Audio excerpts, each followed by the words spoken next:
You ever been here? Ever been there? No? Haven't been over there? Have you ever been there? You ever dug it? Hello, everybody. It is good to see you. Welcome to this lovely day of the world. Oh my gosh, it's December 30th, 2020. That's 12/30/2020. And we are in adventure mode for Where the Mountain Meets the Moon. And yesterday, we realized that Min Lee had taken off, disappeared in search of Never-Ending Mountain and the man on the moon man. And Ma and Ba are screaming and a little nervous about where Min Lee is. Ma more so than Ba, and Ma is in this place where she is totally blaming Ba for all of these stories that filled Min Lee's head in search of something better. And I find it to be really interesting. I've been thinking a little bit about how often sometimes I can be like Ma, thinking that there's no way out of the predicament that I am in. And at the same time, you have these people in your life who choose to give you a little bit of a nudge, a little bit of a, come on, you can keep going, right? And it's one of the things that I'm really grateful for as I read this book. Remember our tools, remember our notebook. Mag, I believe you are here. And I want to say thank you so much for your sending me a few of your verbal to visuals. They're beautiful. I love when you do them. And I'm super grateful. I'm trying to figure out some way of being able to share that with the team. Maybe I can just kind of show the picture up close on the screen, but I want to actually get it up there so that you're able to see it. So I'm going to probably post it below after this. And I'm just wanting to say thank you so very much for participating.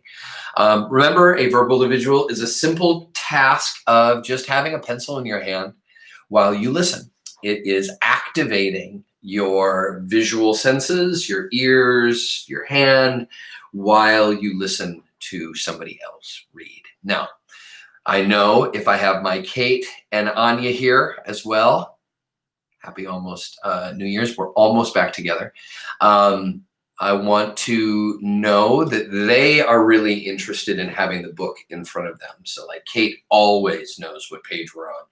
Kate always is following along. And I will tell you that as a reader, those are really good strategies. It strengthens the muscles of your eyes, and it allows you to be hearing how some of these bigger words, or maybe more confusing words, actually sound, so that you are able to pick up the fluency and the meaning of these words. So let's see. Do I want to touch base on anything else before we get started? No. I'm just really glad that you're here. Thank you for being here. We had our visit from Jay yesterday. We hopefully are going to be having Oli show up at some point. I know Miss Rainey's over there listening as well. She's like to act like we're here or something. So anyway, I'm really excited to have us here. So ladies and gentlemen, without further ado, we're going to start with chapter 10. As I promise I always do, I will read the last paragraph before we roll in. Now you have to remember, in chapter 8, at the end of chapter 8, Min Lee ran into the forest hearing a groaning, weeping, sad voice who needed help. The last thing that we heard was that it was a dragon. Now, then all of a sudden, chapter 9 switches to Ba and Ma. Ma is, of course, blaming Ba. And the last thing that is stated in chapter 9. But as they burst upon the figure ahead, they stopped in shock. It was not Min Lee. Instead, Ma and Ba stared open-mouthed at the goldfish man. So we have these two bizarrely situated groups of people in the forest. Min Li and a dragon, and Ma and Ba and the goldfish man. Remember that the goldfish spoke to Min Li yesterday, so you want to make sure that you touch base on that. And let us begin. Chapter 10 of Where the Mountain Meets the Moon by Grace Lynn. All right. Min Li gaped at the dragon in front of her. Good. I'm so glad that we're back with the dragon. He was brilliant red, the color of a lucky lantern, with emerald green whiskers, horns, and a dull stone-colored ball like the moon on his head. Huh. Red, green whiskers. Seems to me we have Min Li and our dragon character. But this weird part where there's a dull stone-colored ball like the moon on his head. At least what Min Li could see of him looked like that, because he was also half covered by ropes of twine that had been tied tightly around him. He couldn't move, and by the silvery lake of water, his tears had formed all around him. Min Li had always thought it would be thrilling but scary to meet a dragon. Her father's stories always made them sound so wise and powerful and grand. But here was a dragon before her, tied up and crying.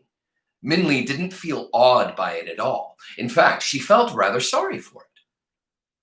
"Can you help me?" the dragon sniffled. "I am trapped." Min Li shook herself and started swimming toward the dragon. "What happened to you?" she asked. "The monkeys tied me up while I was sleeping," the dragon said. "I have been here for days." Min Li swam over to the dragon, climbed onto his back to get out of the water. There, she opened her pack, took out the small, sharp knife she had brought with her, and started cutting the twine. "Why did the monkeys tie you up?" Min Li asked. "Because I want to go further into the forest, to the peach grove," the dragon said. "And the monkeys will not let anyone through. I have been trying to make them let me pass peacefully for days, but they are so unreasonable. Finally, I told them that if they did not let me through, I would just force my way. They know I am big and strong enough to go through without their permission. So, when I went to sleep, they tied me up." "Why won't the monkeys let anyone pass?" Min Li asked. "Because they are greedy things," the dragon said. "They have just discovered the peach trees that make up the next part of the forest. The monkeys do not want to let anyone through because they do not want to share the peaches. Even when I promise not to touch any of the fruit, they will not let me through. They don't even want to share the sight of those peaches." "Why do you have to go through the forest?" Min Li asked. "Can't you just fly over?" More tears, the size of lychee nuts, rolled down the dragon's face. "I cannot fly," he sobbed.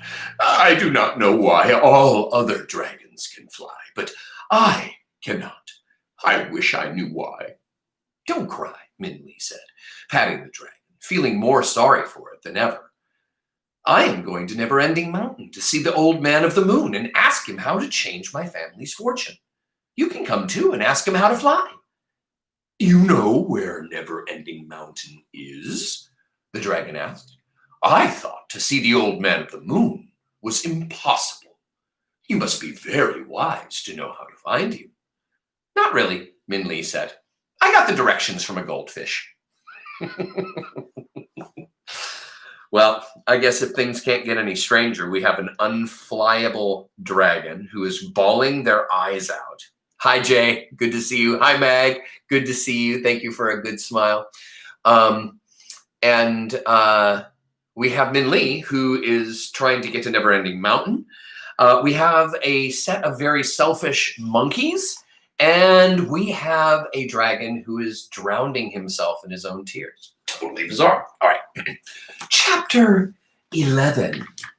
I wonder if we're going to go back to Bob and Ma and the goldfish man, or if we are going to find out more about the dragon. Oh, I hope more about the dragon.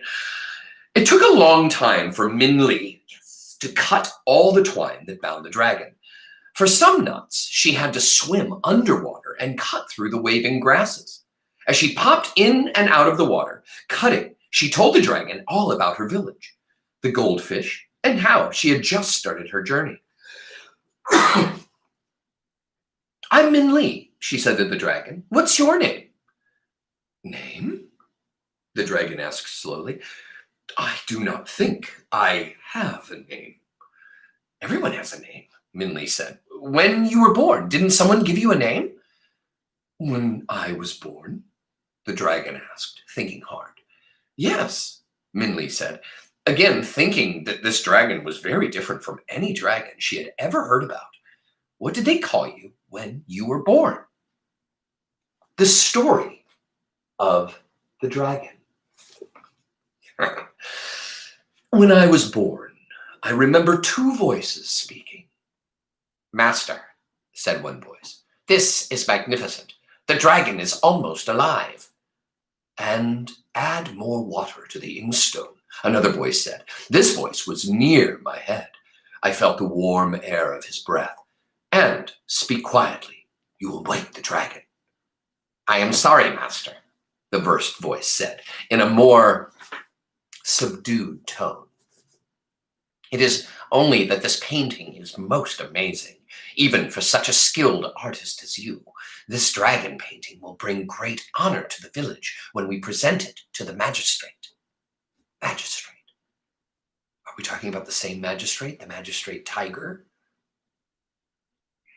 Wasted on the magistrate, the master said under his breath, so softly that only I could hear. A conceited, self-important man who, when only the imperial family is allowed to use the image of a dragon, commissions one, now that his son has married the king's daughter. Magistrate Tiger will do anything to flaunt his power and overstretch his authority, but this painting will buy his favor and free the village from his unfair taxes. What, master? The apprentice said. Nothing, the master said. Only that I have painted this dragon on the ground, not flying in the sky like all other dragons. Perhaps the magistrate will see how his wealth weighs him down. I doubt the magistrate will understand that meaning, master, the apprentice said. True, the master said, but the dragon should still please him. I will prepare for his visit. The painting is finished. Clean the brushes and take great care with my special inkstone. It is one of a kind, the only inkstone that was able to be made from a rock my master cut from a mountain far, far from here. He never told anyone which mountain, so we can never make another. Yes, master, the apprentice said, but the dragon. Yes, the master said. Is it finished? The apprentice asked. You have not painted the eyes. As a painting, it is finished, the master said. Young apprentice, I still have much to teach you. And I heard the voices and footsteps fade away. It was a strange feeling. I felt the warm light of the sun running over my skin, but my arms and legs were frozen. I could hear the wind rustling leaves in the trees and birds hopping on the ground, but I saw nothing. Time passed. I only knew because the air grew colder. I heard footsteps coming toward me, many of them, so I knew it was a whole procession of people. As you requested, Your Magnificence, a voice said. I recognized it as the master's. May I present this, which I humbly painted in tribute to the great magistrate's rule? There was a silence as all gazed, I supposed, at me. Painter Chen, another voice said, in great awe, this is indeed great work. Thank you, magistrate, the master said. I am glad it pleases you. Then our agreement will be fulfilled. Yes, said the voice, the village will be free from taxation for the next year, and I will take the painting. Even though I did not know exactly what was going on, I knew I did not want to belong to Magistrate Tiger. His voice had an undertone of cruelty and greed, even while he was expressing his pleasure. I tried to protest, but my still lips uttered no sound. Then I was rolled up, and all sound and feeling disappeared. I do not know how long I was rolled up. It might have been a day, or a month, or a year. All I could do was wait. But finally, I was enrolled, and I felt a cold gust of air all over me. If I could have, I would have shivered. "This painting is a masterpiece," a voice said in surprise. Then it quickly turned oily and flattering, "as only fitting for your greatness." "Yes," Magistrate Tiger said. "Have it hung behind my chair." "Yes, Magistrate," the voice said, and then hesitated, and then it said, "How strange." "What's strange?" the magistrate asked. "Well," the voice said, "there are no eyes on this dragon. The painter must have forgotten." "No eyes?" the magistrate boomed. "Painter Chen dared give me an unfinished painting? I will double tax his village for the next 10 years. "Magistrate," a third voice said, one that seemed a little kinder, "it is only a minor flaw. If we just dotted in the eyes, the dragon would be finished." Yes," the magistrate said, obviously considering. "Bring me a paintbrush and ink." I heard the servants shuffling and bringing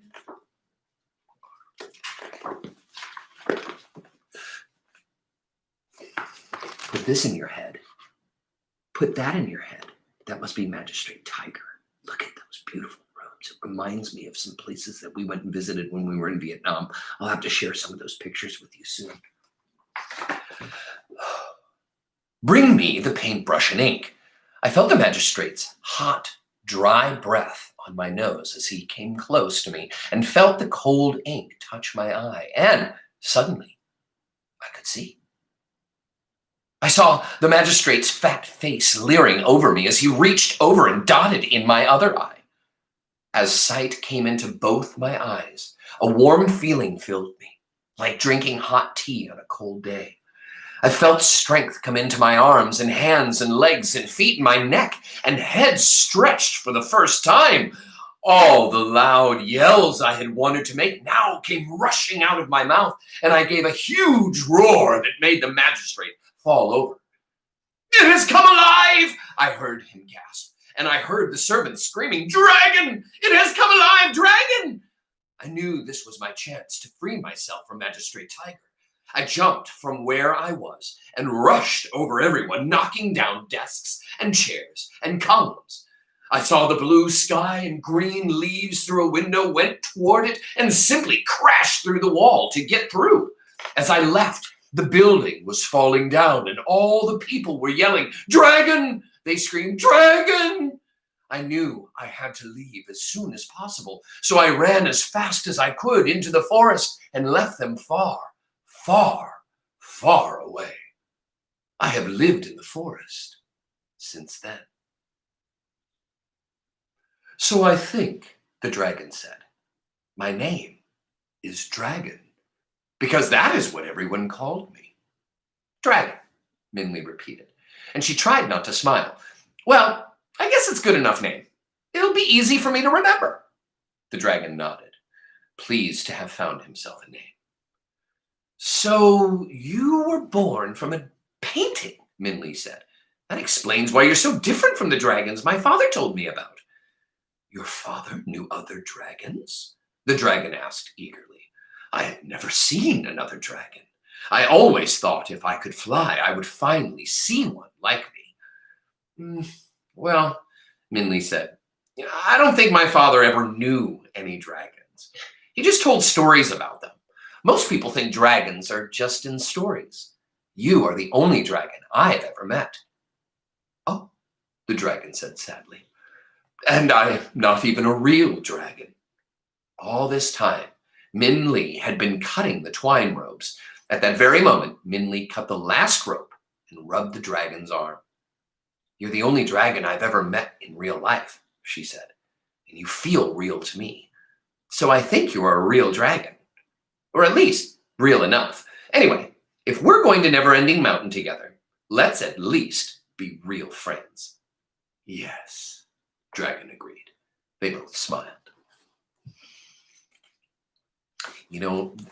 Does this connect? Matt boy, what's going on? It's good to see you, brother. Oh my gosh, look at you. You're here. Ah. Well, Matt boy, if you don't know, you need to go back and watch the other videos. But welcome. We've got Min Lee, happens to be hanging out in a little bit of time with a dragon. And Min Lee is in search of Never-Ending Mountain and the Old Man of the Moon. And Min Lee's family is in search of her in the forest. And so that's as much as I'm going to give you. But thanks for coming on. It's good to see you. All right. Chapter 12. The Goldfish Man Turned. So that means we are back with Ma and Ba. Chapter 12. The Goldfish Man turned around and smiled questioningly at Ma and Ba, who could do nothing but continue to stare. He was slender and small, which was perhaps why it was easy to mistake his footprints for Min Lee's. The dragging lines Ma had thought were from Min Lee's walking the sifting beams. Stick led to his cart, and the bowls of goldfish caught the sifting beams from the sun, slivering it into flashing sparkles of light. The Goldfish Man's eyes also flashed as he looked at Ma and Ba and their dust-covered clothes and haggard, tired faces. "Can I help you?" he asked them. "We were looking for our daughter," Ba stammered. "We are from the village of Fruitless Mountain. You sold her a goldfish, and then," Ma sputtered, "and then she ran away to change our fortune." "I see," the Goldfish Man said. And again, he looked at them, at Ma's tight, angry frown and Ba's careworn, worried face. "And you are going after her to stop her?" "Of course," Ba said. "We need to bring her home." "Yes," Ma said. "She's acting crazy. Who knows what could happen to her?" "She could succeed," the Goldfish Man said steadily. "She could find a way to change your fortune." "She's trying to find Never-Ending Mountain," Ma said. "Ask questions to the Old Man of the Moon. There is no way for her to succeed." "Yes," Ba said. "It's impossible." The Goldfish Man looked a third time at Ma and Ba, and this time they felt it. Under his gaze, Ma and Ba suddenly felt like freshly peeled oranges. Their words fell away from them inexplicably. They felt ashamed. "Let me tell you a story," the Goldfish Man said. The story of the Goldfish Man. My grandmother, Lao Lao, was a famous fortune teller. People from faraway villages would line up at our home, asking for lucky dates for weddings and predictions for their children. If she was ever wrong, we never heard it. But a week before my 19th birthday, we heard her moaning in her room. When we rushed to her, we found her sitting on the floor with her fortune-telling sticks spread around her. To my surprise, as soon as I entered the room, her piercing eyes fixed on me. "You," she said, "you will die next week on your birthday." It was as if she had exploded a firecracker in the room. My parents and aunts and cousins burst into exclamations and wails. "Is it true? Is it true?" my grandmother insisted. Sorry. "It is true. It is true," my grandmother insisted. "I have checked and rechecked over and over again, and the sticks always say the same. Next week, on his 19th birthday, he will die. That is his fortune." I could not believe it. How could this be? But my belief in my grandmother was unshakable. If she said so, it must be true. I stood staring as my family created a storm around me. Finally, I said with a mouth as dry as sand, "Lao Lao, isn't there anything I might be able to do?" "There is only one thing for you to do," she said, "but it is doubtful it will work." "I'll do it," I said. "First," Lao Lao said, "we must get a bottle of the finest wine and make a box of sweets." So Lao Lao went to the rich magistrate of the town and persuaded him to give her a bottle of his best wine. My mother and aunts hurried to the kitchen and prepared cakes, cookies, and sweetmeats with more care than ever before. Before the aromas of the delicacies were captured in our most ornate box, they floated in the air, causing all the neighborhood animals to whine at the edge of our door. And then Lala went to her room and began to read her fortune sticks. When she came out, she gave me the box of sweets and bottle of wine and sat me down. "Listen to me carefully," she said. "You must do exactly as I say. Tomorrow morning, you must walk north of the village. Do not stop until the moon begins to appear in the sky. When it does, you will see a mountain before you, and at the foot of the mountain, you will see an old man reading a book. Open the box of sweets and bottle of wine and set them by him, but do not say a word unless he speaks to you first. This is the only chance we have to change your fortune." So the next morning, I followed her instructions, and it was as she'd said. I walked all day, and when the sun finally withdrew from the sky, there was a vast mountain in front of me whose tip seemed to touch the moon. Sitting cross-legged at the bottom was an old man, reading a giant book. The light from the moon seemed to make him glow silver. I opened the bottle of wine and box of sweets and quietly laid them down next to him. Then I sat and waited. The old man didn't notice me and continued to read. My mouth watered as the smell of the sweets drifted into the air, but I didn't move. And even though the old man was engrossed in his book, he must have smelled them as well, because without lifting his eyes from the page, he began to eat.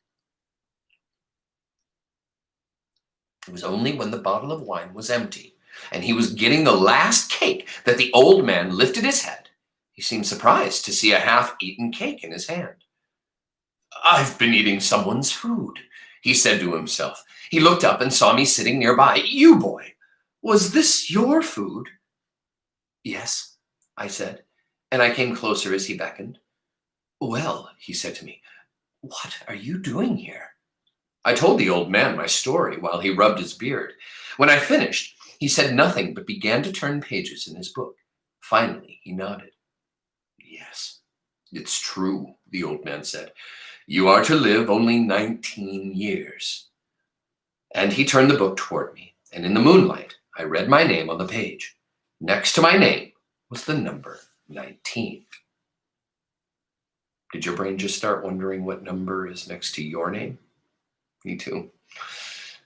"Please," I couldn't help asking, "isn't there any way to change it?" "Change it?" the old man asked, surprised at the thought. "Change the book of fortune?" "Yes," I nodded. "Well," the old man stroking his beard, "I am indebted to you for having eaten your food." He took a paintbrush from his robe and studied the page.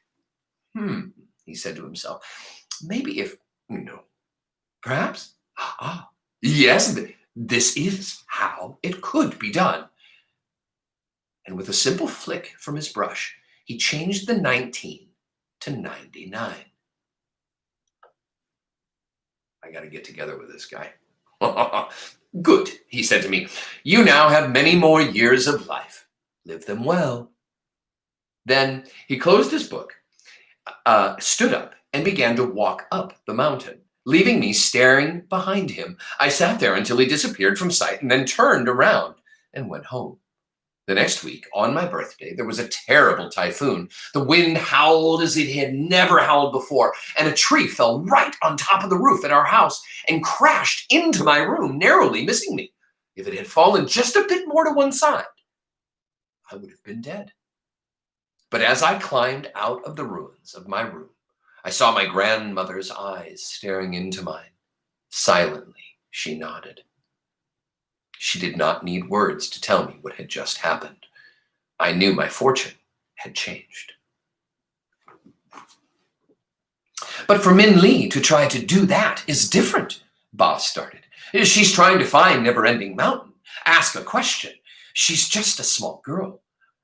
"Perhaps," the goldfish man said. "You need to trust her." "But," Ma said, "but what she wants is impossible." "Impossible," the goldfish man said. "Don't you see? Even fates written in the Book of Fortune can be changed. How can anything be impossible? Ma and Ba could find no words. His eyes and the hundreds of eyes of the goldfish behind him seemed to silently scold them. And as they looked at the ground, the goldfish man shifted his bag and turned toward his cart. Here, a gift, the goldfish man said, placing a bowl into Ba's shaking hands. The fish, the pale silver color of the moon, circled in the bowl. Perhaps, if you cannot trust that your daughter will find Never-Ending Mountain, you should trust that she will return home to you, because that is not impossible. So, whether Minli brings it to you or not, I wish you good fortune. And with that, a bow, the goldfish man, and with a bow, the goldfish man walked away. His bowls of goldfish cast pieces of rainbows in the air, making him sparkle in the sun. Ma and Ba stood and watched him until he looked like a twinkling star off in the distance.